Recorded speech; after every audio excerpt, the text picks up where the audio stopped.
Buenas tardes.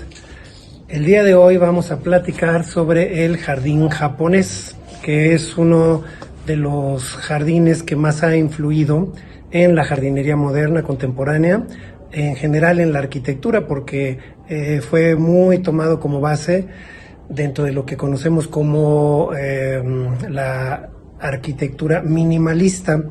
Entonces vamos a ver, como siempre, sus características físicas, sus características geométricas, espaciales, sobre todo, que es lo que nos interesa mucho entender, y pues vamos a ver cómo se va desarrollando. Las culturas orientales han tenido un desarrollo diferente a lo que conocemos como las culturas europeo-occidentales. Nosotros como país estamos insertos en la actualidad dentro de lo que es el mundo occidentalizado, y digo occidentalizado porque no formamos parte completa de ese desarrollo. Nosotros tuvimos unas culturas anteriores que, aunque después fuimos integrados a la fuerza a esta corriente cultural, somos diferentes en muchos aspectos y en cierta forma también tal vez por eso entendemos un poco más a las culturas orientales, porque hay ciertos rasgos comunes entre nuestras culturas antiguas y los países de por aquellos lados, ¿no? Las culturas orientales siempre se han caracterizado por tener un enfoque, digamos, interno, lo que algunas personas dicen espiritual, y siempre buscan darle contenido a todas sus actividades. Todo lo que hacen tiene que ver con algo, siempre es una búsqueda de una meditación, una búsqueda del autoconocimiento, del autodesarrollo, y por supuesto que los jardines pues no iban a ser la excepción. Entonces pues ahí hay muchos simbolismos, bueno, vamos a verlos en el desarrollo de la clase. Los japoneses son de aproximadamente el año 700 después de Cristo, aunque comenté en la introducción que la cultura japonesa tomó muchos aspectos de la cultura china. Por ahí en algún libro leí que decía un personaje, una mujer japonesa, que hablaba con un occidental que llegó a Japón, le dice: todo lo bueno de Japón viene de China. Y bueno, en China los registros de los primeros jardines que se tienen son de aproximadamente 2000 años antes de Cristo. Un aspecto muy importante de la arquitectura japonesa y por lo tanto de sus jardines es la gran diversidad de climas que tienen. Ya lo vamos a ver. En función de eso, pues al ser una isla que está en el hemisferio norte, pero su latitud comienza desde muy arriba y llega hasta prácticamente cerca del Ecuador, entonces tienen pues toda la gama de climas y por lo tanto una gran variedad de vegetación, de tipos de plantas.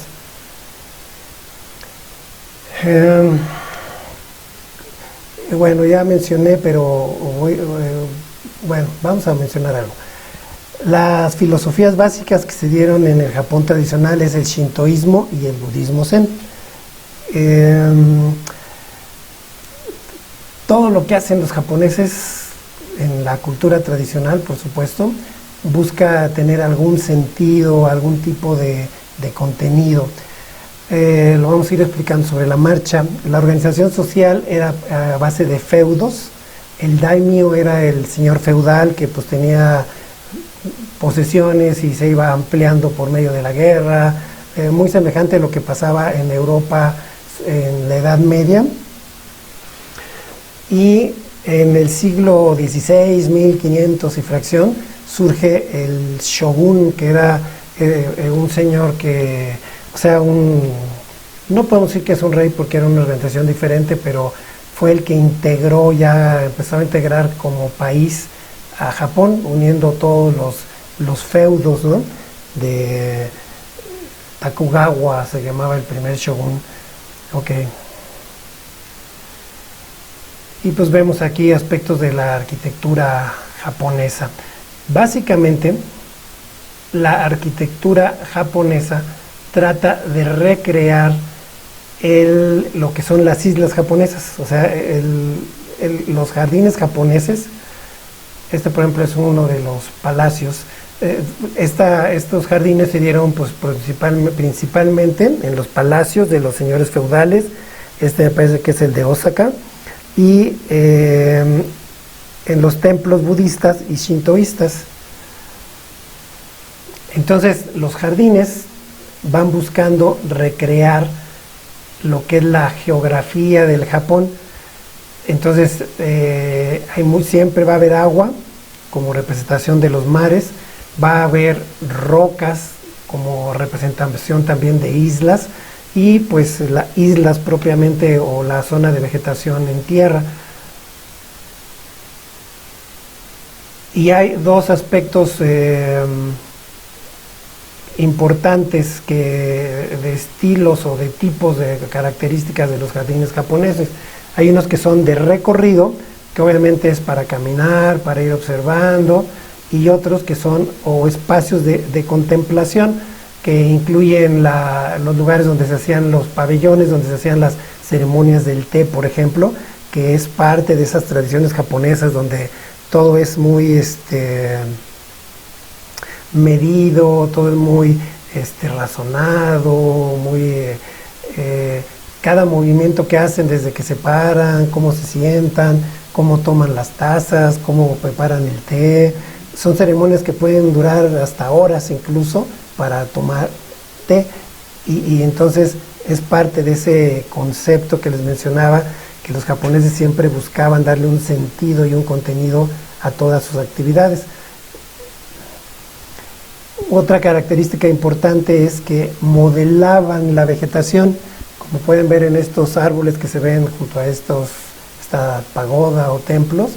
Esas especies de formas cilíndricas o redondeadas pues no son naturales, son fabricadas, ¿no? Son trabajadas. Estas que vemos aquí también de formas como de planos recortados en todo lo que son los árboles de la parte media, pues también, como pueden ver, no hay árboles que tengan esa forma, quiere decir que los recortaban para obtener esa forma.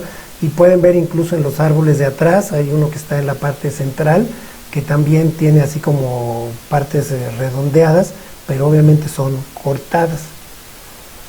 Aquí vemos otros ejemplos, también en la jardinería baja, en los arbustos también se recortan.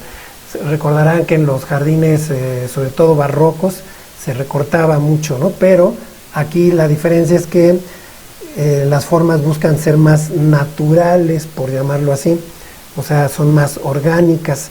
En el jardín barroco eran muy geometrizadas. El tori es un elemento, un portal de acceso. Portal de acceso también es un elemento simbólico, quiere decir que están entrando a un lugar con características especiales. Por ejemplo, en este caso, pues lo ven en medio de un lago o del mar, no sé qué será, y pues obviamente pasan de un lado a otro, pero es el símbolo de que están entrando a un determinado territorio. En el caso de los templos, pues era el símbolo de que estaban entrando a un territorio sagrado, aunque también se usaba en viviendas, no nada más en estos lugares, pero es muy característico de esto, ¿no? En ocasiones van sobre el bosque y aparece un tori, que quiere decir que al cruzar ese tori están entrando a ese lugar especial. Por la razón que mencionábamos de su ubicación geográfica, pues van a haber gran variedad de vegetación de todos tipos, tanto arbustos como árboles, como plantas de suelo, todo tipo de vegetaciones, gran colorido, plantas con flor, plantas sin flor. Entonces esa es una característica importante de los jardines japoneses. Aquí pueden ver diferentes colores y formas, ¿no? Árboles, el árbol de cerezo muy tradicional de la tradición japonesa. Y obviamente también paisajes muy hermosos en cuanto a que pues tienen muchos cerros, entonces hay mucho bosque de diferentes tipos de árboles, y pues se generan cosas como estas que ven, que son muy poéticas incluso, ¿no? La armonía geométrica, como Pues parte del concepto, pues sobre todo budista, es mucho buscar la armonía, la integración, el comunicarse con esa parte subconsciente que tiene el ser humano y que ellos buscan a través de integrarse, pues en este caso con la naturaleza.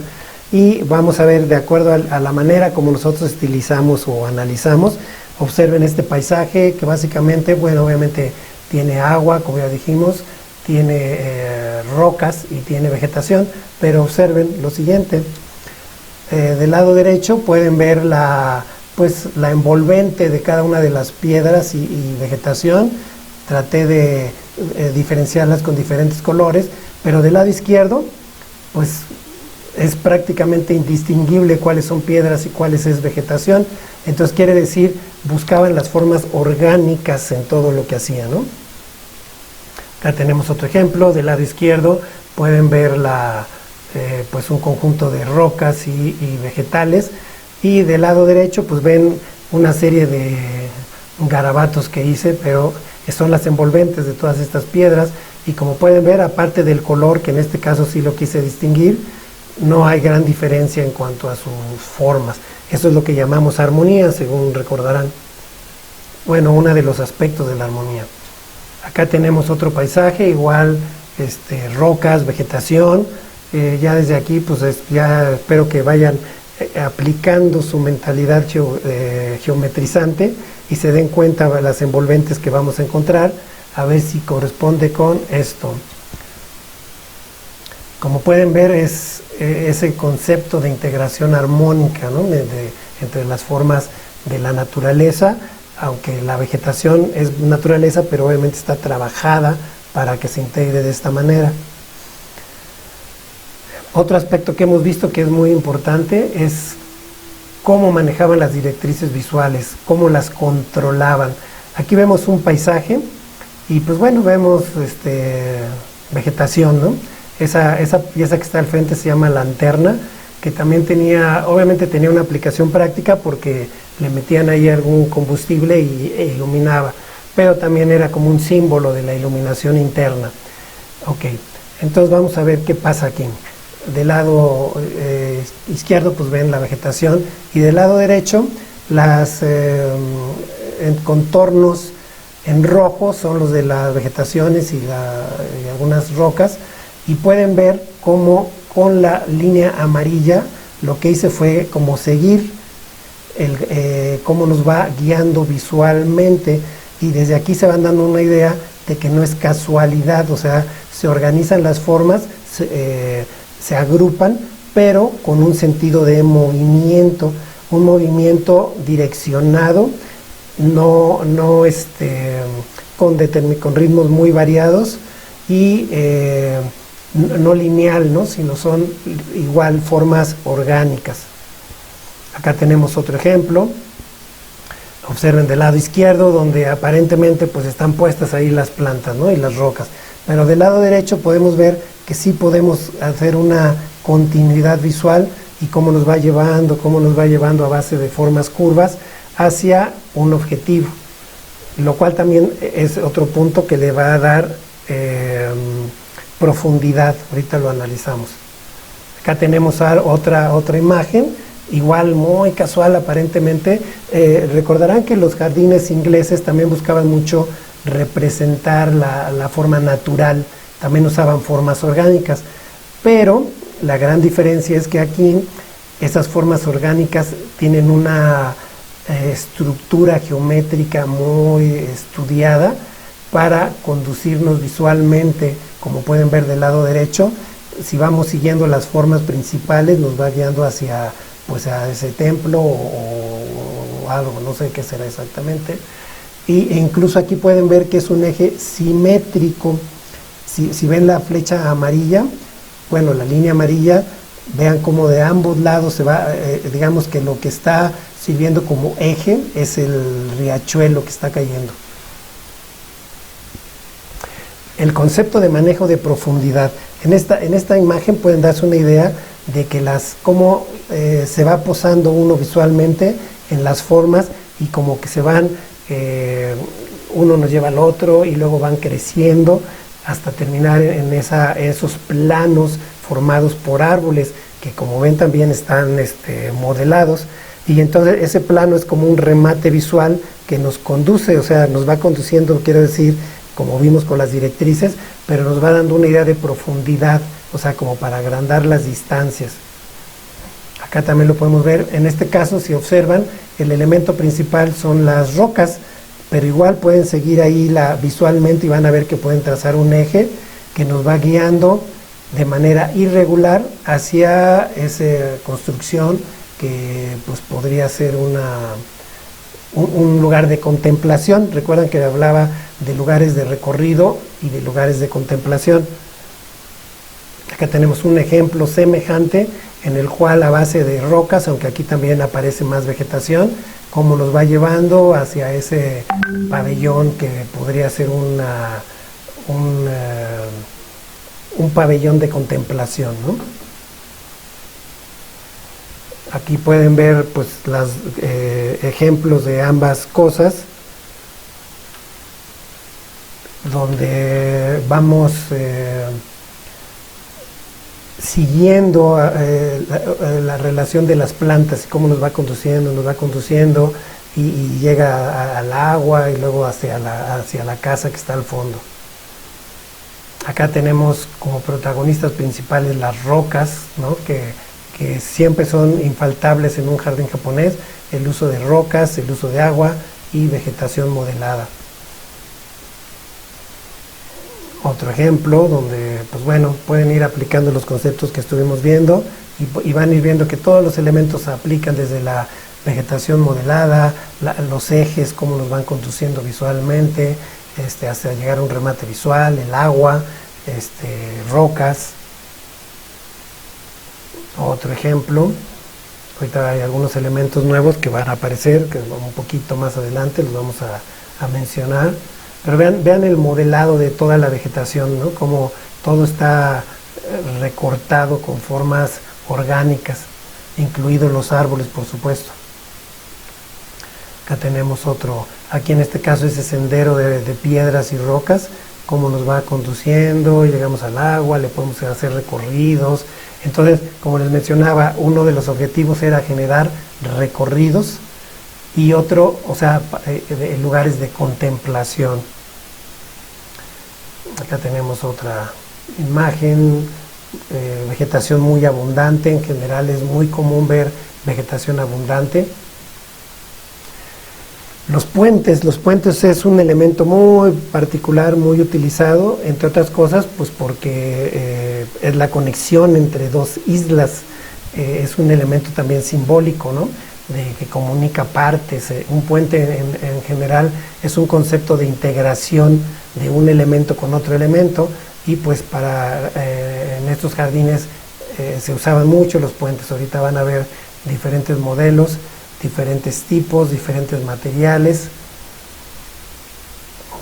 Aquí vemos uno que incluso al centro tiene un elemento como, pues no podríamos decir ni siquiera que es de descanso, es un elemento de contemplación, porque bueno, en la zona sur de Japón sobre todo hace mucho calor, en la zona norte es una zona fría, pero bueno, por ejemplo en este caso se pueden parar ahí en medio del puente a contemplar, ¿no? Contemplar los alrededores, y observen los árboles, todos los árboles que se ven aquí a la distancia, y también los arbustos, todos están recortados.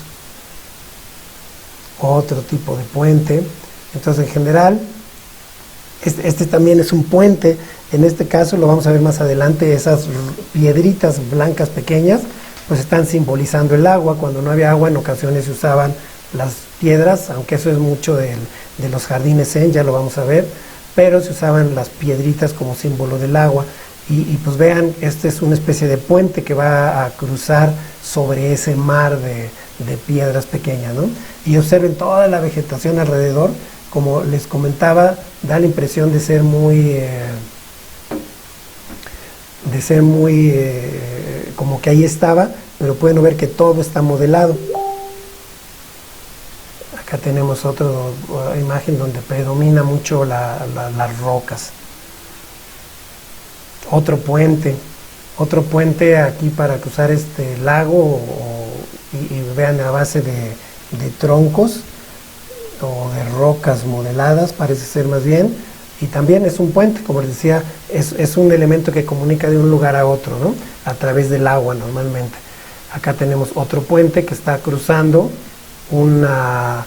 en este caso sí es agua. Del lado derecho pueden ver que son lirios que están ahí, lirio acuático, entonces es agua, pero en ocasiones también se usa para piedras pequeñas, que vamos a ver ejemplos muy claros de eso. Y pues vuelvan a observar toda la vegetación recortada, siempre agrupada. Recuérdense que, bueno, prácticamente en todos los jardines, tal vez con alguna excepción, y eso habría que analizarlo, en los jardines italianos siempre buscamos grupos de vegetación, no poner así brincadas las cosas, ¿no? Aquí hay otro puente, como pueden ver, también de roca, de piedra. Los peces también son, como hay mucha agua, siempre hay agua, usan mucho este tipo de peces que se llaman carpas, que son peces grandes, de colores muy llamativos, y es muy común que los usen en las zonas acuáticas, ¿no? Aquí vemos otros ejemplos y también otro puente, ahí pueden ver, aún en las zonas pequeñas, el puente es un elemento simbólico, como les mencionaba. Acá vemos más la formación de esta cascadita, porque pueden ver que incluso los laterales están modelados, si se fijan, están trabajados a base de rocas para generar una especie de cauce de río. El agua, pues obviamente en todas sus escalas, desde los grandes lagos, etcétera, o en estas escalas pequeñas, son muy artesanales. El trabajo artesanal en todas sus vertientes, son maestros los japoneses para hacer eso, ¿no? El tallado, el origami, ¿cómo se llaman? Embalses, no. Bueno, los trabajos de cajas, todo eso son muy especiales y muy buenos en general. Y pues el agua en todas sus manifestaciones, tanto a gran escala, en este caso a escalas menores, ¿no? Aquí vamos a ver unos ejemplos de casas tradicionales, donde aquí también, bueno, en los otros jardines que vimos, sí, en un momento dado, pues comienzan en los grandes palacios, los grandes castillos, y luego se van yendo hacia las casas de la gente más acomodada, y así va disminuyendo, ¿no? Acá pues también llegó en ese nivel, y las casas ya de cierto nivel económico, social de las personas, pues pueden ver que ya aparecían los jardines pues con las características que hemos venido viendo. Los patios, ¿no? Dependiendo del tamaño de la casa, también el interior podía estar diseñado con las características generales. El ken es un módulo que utilizaban mucho, mucha de la arquitectura japonesa está modulada. El ken es un módulo que, si pueden ver, la proporción es de 2:1, digamos que son 2 cuadrados en cada rectángulo, y eso lo usaban pues en general para modular todas las casas, y también los edificios grandes, no nada más las casas. E incluso si ven al fondo la barda que se ve, lo que podríamos llamar castillos, pues también todo es parte de un módulo. Y los pisos, vean los plafones, las paredes, que en este caso era también muy común que muchas paredes las hacían de pues una especie de celosía de papel de arroz, con papel de arroz, madera y papel de arroz. Una vez escuché una explicación que no sé qué tan verdadera sea, pero en ciertos casos podría tener sentido, de que, bueno, aparte de la rapidez para levantar esto, en Japón en ciertas zonas tiembla mucho, y decían que como se caían mucho las casas con los temblores, pues las levantaban muy rápido. No sé si será cierto, pero podría tener algún sentido. En películas así de la época de los samuráis, por ejemplo, pueden ver muchas de estas paredes, y se dan cuenta de que hay mucha transparencia, por supuesto, pues es papel, se nota la silueta, incluso a veces en las habitaciones, bueno, lo que podemos llamar recámaras. Entonces decían que por eso los japoneses son muy reservados, porque veían todo, entonces tenían que ser muy reservados. Y también cuando surgió la arquitectura minimalista, una de las fuentes de inspiración básica fue la cultura japonesa tradicional. Como pueden ver, prácticamente no usaban mobiliario, el mobiliario era muy ligero, no había camas, por ejemplo, ¿no? Dentro de una especie de closet en las recámaras, entraban ustedes a una recámara y se veía así como este espacio del frente muy libre, y sacaban del closet unas esteras, o sea, una especie de colchonetas, y esa era la cama, y en la mañana pues las guardaban. Son muy hacendosos, a diferencia de las culturas europeas de la época de la Edad Media, que se caracterizaban por ser bastante desaseados en todos sentidos. La cultura japonesa era muy limpia, se bañaban. Digo, parece raro que lo diga, pero la cultura europea no se bañaban. Decían que una persona se bañaba 2 veces, cuando nacía y cuando se moría. Incluso hubo épocas literales donde consideraban que bañarse era malo para la salud. Entonces, pues ya se imaginarán a lo que olían las personas y las ciudades, porque además, dentro de esos aspectos de desaseo que tenían, pues por ejemplo no había drenaje, y en las mañanas lo que llamamos vacinicas, pues a veces las vaciaban por las ventanas. O sea, me imagino que algunas ciudades han de haber tenido olores muy desagradables. En cambio, los japoneses eran bastante limpios, muy organizados y limpios.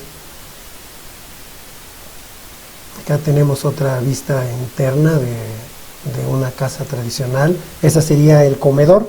De hecho, se sentaban en el piso, en la posición así de flor de loto o de seiza, que son muy comunes en Japón, y ahí comían en estas mesas parecidas a las que hay en los restaurantes de sushi, nada más que en los de sushi ahora pues ya le ponen sillas, ¿no? Y acá se sentaban en el suelo.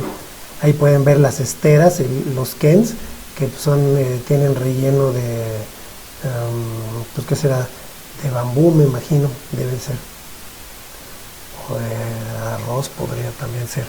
Acá tenemos, vean esta, aunque estamos viendo el exterior de la casa, pero pueden ver cómo todo está modulado, que es una cosa importante. Y pues bueno, las diferentes variantes que se puede dar en la vegetación de acuerdo al clima, según el lugar donde esté, ¿no? Entonces tienen lugares con mucha nieve y lugares con mucho calor. Aquí otros aspectos. Aquí incluso en el fondo pueden ver las cortinas, que deben ser hechas de bambú, y también pueden ver cómo también están moduladas. O sea, siempre usaban módulos para organizar sus viviendas y sus objetos. Con objeto de no hacer muy largo este video, vamos a cortar esta parte del jardín japonés, y en un segundo video vamos a presentar una variante que es el jardín zen, con características muy particulares, muy peculiares, aunque muy interrelacionado con el jardín tradicional japonés.